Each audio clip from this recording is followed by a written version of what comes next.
पत्र में एक जीजी ने एक बात लिखी है, अब वो ढूंढना पड़ेगा पत्र को। उसमें उन्होंने लिखा, गुरुजी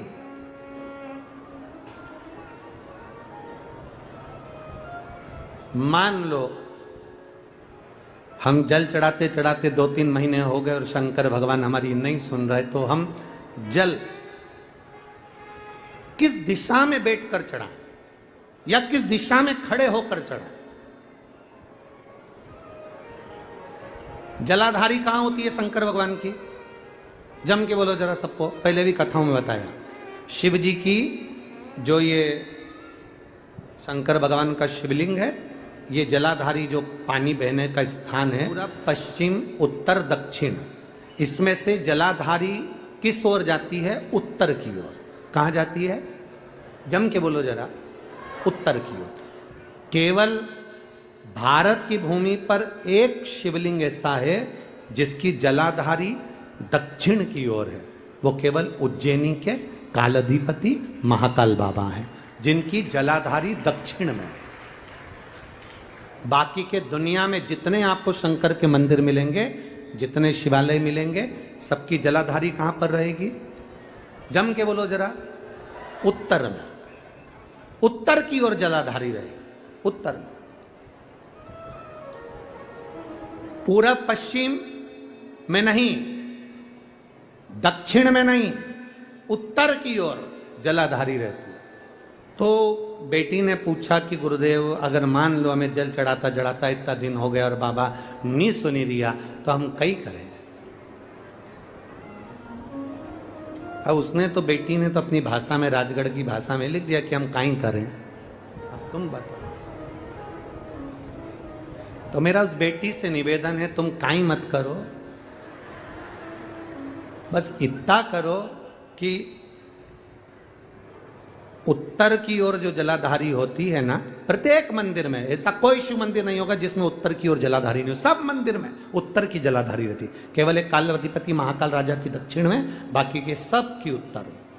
तो अगर बाबा नहीं सुन रहे हैं तो बेलपत्री एक अशोक सुंदरी वाली जगह पर चढ़ाकर, दूसरी बेलपत्री बाबा देवादिदेव महादेव को, ये डंडी का मुख अशोक सुंदरी के यहाँ चढ़ाओ तो उत्तर की ओर। ये जो आप बेलपत्र चढ़ाओगे शिवलिंग के ऊपर, इसकी डंडी का मुख भी उत्तर की। और तुम जब बैठो तो दक्षिण में बैठना। कहां पर बैठना? यहां बैठोगे तो यहां से जो पानी बह रहा है, आप कहां बैठोगे? जैसे ये पानी यहां बह रहा है तो तुम्हें कहां बैठना है? इसके इधर। ना तुम्हें इधर बैठना है ना तुम्हें उधर बैठना। कहां बैठोगे? दक्षिण में। दक्षिण में बैठोगे तो तुम्हारा मुख कहां हो गया? जम के बोलो, जम के, उत्तर में। तो तुम जब यहां बैठोगे तो ये जो जलाधारी है जहां से पानी बहकर जा रहा है, यहां बैठोगे। और जब आप जल समर्पित करोगे, जल चढ़ाते चढ़ाते एक बार थोड़ा सा आगे बढ़कर जल की धार को अशोक सुंदरी तक लेकर जाना। ये लगभग तुम 2 या 3 महीना कर कर देखो, मेरा बाबा तुम्हारा हाथ जरूर पकड़ेगा, निश्चित है। वो बल उस स्थान से प्राप्त हो, वो स्थान, क्योंकि प्रत्येक जो जलाधारी होती है वो उत्तर की ओर होती है, प्रत्येक जलाधारी।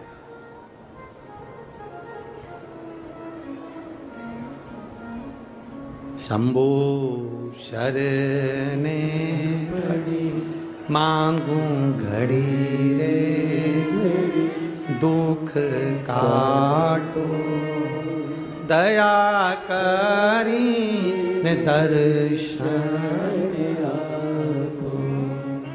2 बेलपत्र समर्पित करना। बेलपत्र की डंडी कहां होना चाहिए? अशोक सुंदरी पर चढ़ाओगे वो वाली, उसकी डंडी कहां हो? उत्तर की ओर। शिवलिंग पर जो बेलपत्र चढ़ाओगे उसकी डंडी कहां हो? उत्तर की ओर। तुम कहां बैठोगे? दक्षिण में। तुम्हारा मुख कहां हो? उत्तर। अर्थात जहां से पानी बहकर जा रहा है, हम इधर बैठे तो जैसे ये जल उधर बहकर जा रहा है तो हम इधर बैठकर बाबा को जल समर्पित करें और जल चढ़ाते चढ़ाते अपने कलश को थोड़ा सा आगे बढ़ाएं, जिससे अशोक सुंदरी तक वो धार जाए और वापिस शिवलिंग पर चढ़ाकर हमारे पास वो कलश वापिस आए। ये धार का महत्व समझिए।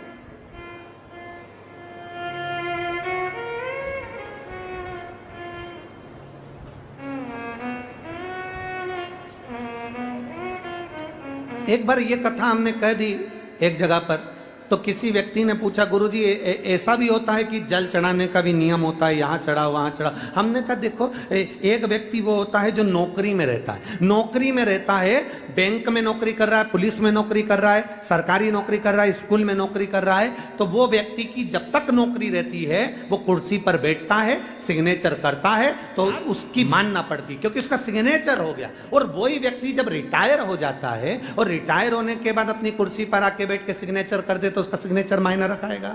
बोलो जम के। वो किसी को सस्पेंड कर दे तो बात आएगी, भले कितना बड़ा भी ऑफिसर हो, पहले तो तू रिटायर हो गया, रिटायर होने के बाद तू किसी को सस्पेंड नहीं कर सकता। कुर्सी जब तक तेरे पास है, पद जब तक तेरे पास है, तू जब तक नौकरी पर है, तेरे सिग्नेचर का मूल है। तो ऐसा हमारे यहाँ भी स्थान बताए गए कि यहाँ बैठकर जब आप सिग्नेचर करोगे, मतलब यहाँ बैठकर जब आप जल चढ़ाओगे, तो वो जल मेरा महादेव स्वीकार करता है और उससे तुरंत फल की प्राप्ति हो जाती है। ये सिग्नेचर।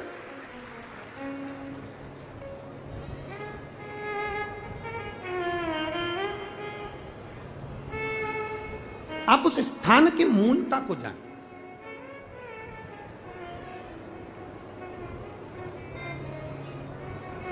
तैतीस कोटि देवता जहां से जल बहता है उत्तर की ओर, 33 कोटि देवता विराजमान होते हैं। हम कई बार जल चढ़ाते हैं, तो हमारी आदत क्या होती है, कई बार जल चढ़ाने वाले जितने लोग हैं, जैसे हमारी आदत क्या है, ये शिवलिंग है, ये जलाधारी, तो हम यहाँ बैठ जाते हैं।